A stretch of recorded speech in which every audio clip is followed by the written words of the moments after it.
আসসালামু আলাইকুম ফ্রেন্ডস। তো আপনারা অনেক দিন ধরে বলছেন ভাই মক্কার একটা ফুল ব্লগ ভিডিও ছাড়েন। তো আজকে ফাইনালি আমরা চলে যাব মক্কায় উমরা হজের জন্য। তো ভিডিওটা কেউ স্কিপ করবে না, সাথে থেকে অবশ্যই ফুল ভিডিওটা দেখবেন। তো এখন আমরা চলে আসলাম বাস কাউন্টারে। এখান থেকে যদি আপনারা উমরা হজের জন্য যেতে চান তাহলে অবশ্যই আপনাদেরকে আগে থেকে অনলাইনে টিকিট বুকিং করতে হবে। আমরা আগে থেকে অনলাইনে টিকিট বুকিং করে রেখেছিলাম, যেহেতু আমাদের প্ল্যান ছিল আমরা উমরা হজ করতে যাব। আমরা অনেকক্ষণ বসে থাকার পরে প্রায় 8-10 মিনিট পরে আমাদের বাস চলে আসে। আমরা বাসে উঠে গেলাম। ওঠার পরে দেখলাম বাসের মধ্যে কোনো লোকজন নেই। আসলে এখন রাতের 5টা বাজে, এই টাইমে বাসের মধ্যে খুব কম যাত্রী থাকে। তো আমি আর রাব্বি ভাই একসাথে বসে গেলাম। সময় আসলে কোনো কিছুর জন্য কোনো সময় থেমে থাকে না, সময়ের গতিতে চলতে থাকে। একটা কথা মনে রাখবেন, যেখানেই থাকেন যেভাবেই থাকেন 5 ওয়াক্ত নামাজ পড়ার চেষ্টা করবেন। কারণ আমরা যেমন এই পৃথিবীর মধ্যে আছি, এরকমই একদিন আমরা থাকবো না। তো সবাই 5 ওয়াক্ত নামাজ পড়ার চেষ্টা করবেন। তো আমরা দেখতে চলে আসলাম।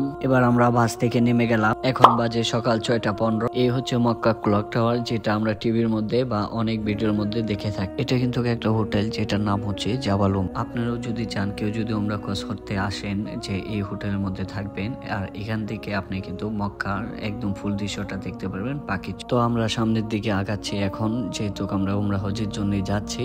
তো যেতে যেতে দেখি একটা পিচ্ছি বাচ্চা কবুতরের খাবার বিক্রি করছে। বাচ্চাটাকে দেখে অনেক মায়া লাগলো, তাই বাচ্চাটার থেকে কিছু কবুতরের খাবার কিনলাম। এমনিতেও পশু পাখিদেরকে আমি খুব ভালোবাসি। এই যে দেখছেন ঝাঁকে ঝাঁকে কবুতর, এসব কবুতর কিন্তু বাংলাদেশে অনেক আছে। বাংলাদেশে জালালি কবুতর নামে পরিচিত। তো কবুতর গুলোকে খাবার খাওয়ানো শেষ করলাম। এখন আমি চলে আসছি হেরামের খুবই কাছাকাছি, একদম গেটের সামনে। তো আমি এখন ভিতরে ঢুকে যাব, আপনারা দেখবেন। তো আমি চলে আসলাম ভিতরে। এখানে অনেক ধরনের মানুষ উমরা হজ করার জন্য আসছে। পাকিস্তানি, ইন্ডিয়ান, নেপালি এবং কি বিভিন্ন কান্ট্রি থেকে মানুষ আসছে উমরা হজ করার জন্য। এই যে এটা হচ্ছে কেবলা, যেখানে আমরা যেদিকেই থাকি না কেন এদিক ফিরে নামাজ পড়ি।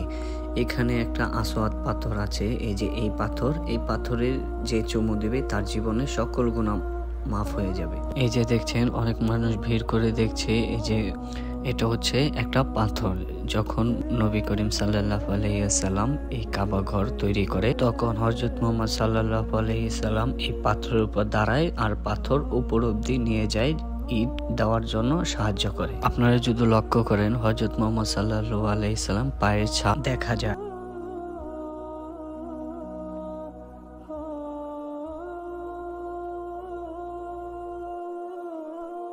আমাদের উমরা হজ শেষ। এখন আমরা চলে যাচ্ছি বাসার দিকে।